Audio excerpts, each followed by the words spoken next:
Better management deserve করে না, এরা বেটার লিডারশিপ, এই আগুন বরাবর ডাক্তারেরা বেটার ম্যানেজমেন্ট ডিজার্ভ করে না, এরা বেটার লিডারশিপ ডিজার্ভ করে না। এই আগুন বরাবর ডাক্তারদের হাতে পাইয়া বাংলাদেশের রোগীদের যদি ইন্ডিয়া দৌড়াইতে হয়, তাহলে সমস্যা আসলে অন্য জায়গায়। আমি আজকে সেই জায়গায় হাত দেব, কেন এই আগুন বরাবর ডাক্তারদেরকে দিয়া বাংলাদেশের স্বাস্থ্য ব্যবস্থা ভালো করা যাইতেছে না, কেন বাংলাদেশের রোগীরা বিদেশে পাড়ি দেয়, ইন্ডিয়ায় পাড়ি দেয়। আচ্ছা, আল্লাহ শুরু করি আল্লাহ নামে। আমি বলছিলাম স্বাস্থ্য মন্ত্রণালয়ের সংস্কার নিয়ে আরো এপিসোড করব। আমি এই এপিসোডটা করছি, দেখছেন তো।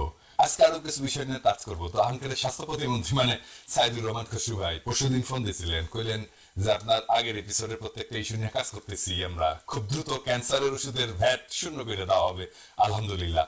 তার মানে ক্যান্সার ওষুধের দাম 16.5% জব করে কমে যাবে।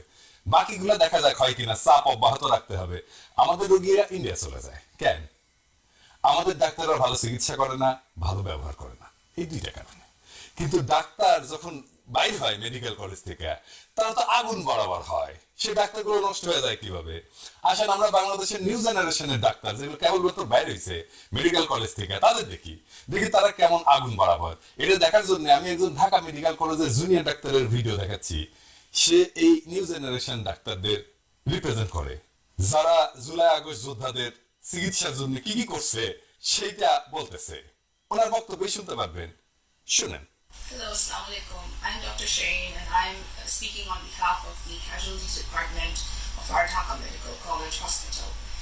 And as we know, a mass casualty has happened, a genocide has happened all over the country. And on the very 5th of August, we have attended over 344 patients, amongst which 214 of them were gunshot injuries.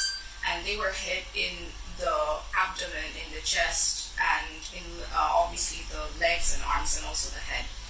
And many of them have been admitted here, and they have required operations and ICU support, and also antibiotics and pain medications, of which many of them have difficulty affording. And if I have to give you one example, one of the patients has needed 45,000 taka for his ICU cost, and which has actually become quite a cost burden for his family. So as a government hospital, we try to give many of the medications and suture materials from our supply, but in this time of heavy pressure of so many patients, we have actually not been able to really cover up all the deficit.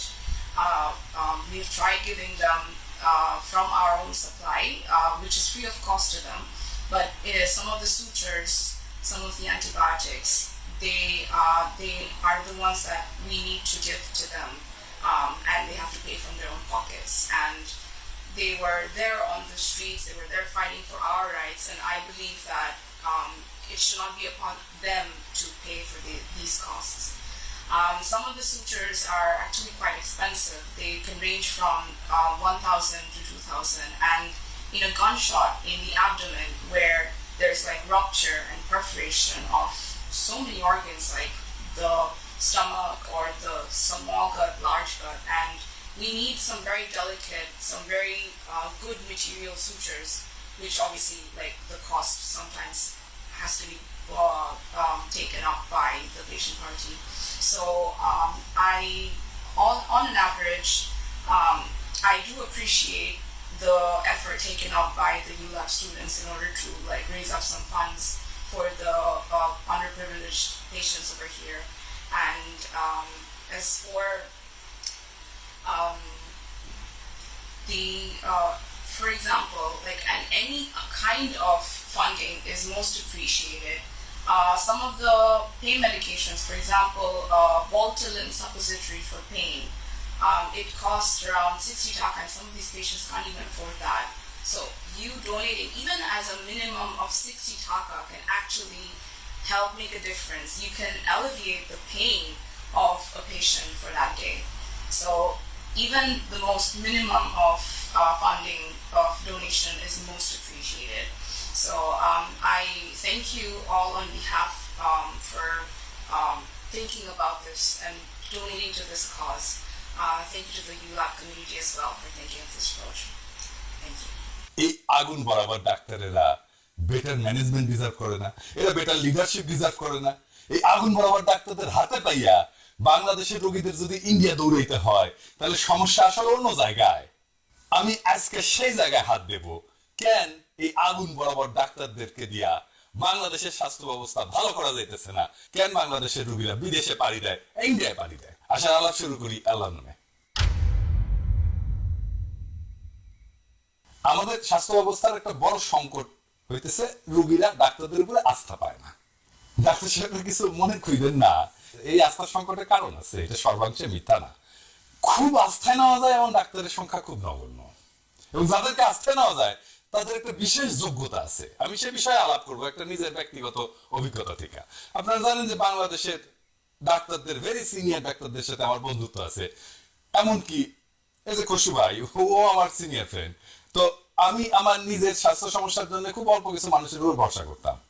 কেন করতাম সেটার আবার কারণ আছে। এর মধ্যে একজন হইতেছেন প্রফেসর এফএম সিদ্দিকী। ওনার মতো ফাইন মেডিসিন স্পেশালিস্ট আমি ইউরোপেই দেখছি শুধু, ইনফ্যাক্ট উনি ইউরোপে ট্রেন্ড। এই জন্যই এই লেভেলের স্কিল ছিল ওনার। আমি ওনার নিয়ে ফেসবুকে লিখছিলাম। তাও আবার বলি, তাইলে বাংলাদেশের স্বাস্থ্য সমস্যার একটা দিক আমরা ভালোভাবে বুঝতে পারবো। প্রফেসর এফএম সিদ্দিকী উনি বিএনপি ঘনিষ্ঠ চিকিৎসক, এটা সন্দেহ নাই। উনি খালেদা জিয়ার চিকিৎসক, মেডিসিনের প্রফেসর। আমাকে যদি বাংলাদেশের সমসাময়িক মেডিসিনের সেরা ডাক্তার হিসেবে র্যাঙ্ক করতে বলা হয়, আমি উনাকে করতাম। আমি নিজের চিকিৎসাও বাংলাদেশে থাকতে উনাকে দিয়ে করাইতাম। উনার শুধু মেডিকেল নলেজ না, উনার সাথে আলাপ করা যায় সব বিষয় নিয়ে। ধরেন মিউজিক, রাজনীতি, সমাজ, টপ আর্ট, সোশ্যাল সাইকোলজি, কি না। পড়াইতেন অদ্ভুত দক্ষতায়, রোগী দেখতেন পরম মমতায়। তীক্ষ্ণ দৃষ্টি দিয়া উনি মুহূর্তেই ডায়াগনোসিস করে ফেলতেন। দুর্দান্ত ইংরেজি বলতেন। একটা ইনস্টিটিউশনাল প্রবলেম সলভ করার, নেগোশিয়েট করার দক্ষতা ছিল অপূর্ব। গানের গলা সুন্দর, রিসার্চের দক্ষতা অসাধারণ, চমৎকার ভরাট গলা, সুঠাম দেহ, 6 ফুট লম্বা। সবচাইতে সুন্দর হইতেছেন উনার হাসিটা। উনি যখন হাসতেন চারপাশটা আলো হয়ে যেত। ওনার যৌবনে উনি কত তরুণীর হৃদয় ভাঙছেন আল্লাহ জানেন, ভাবি আমার মাফ করে দিয়ে।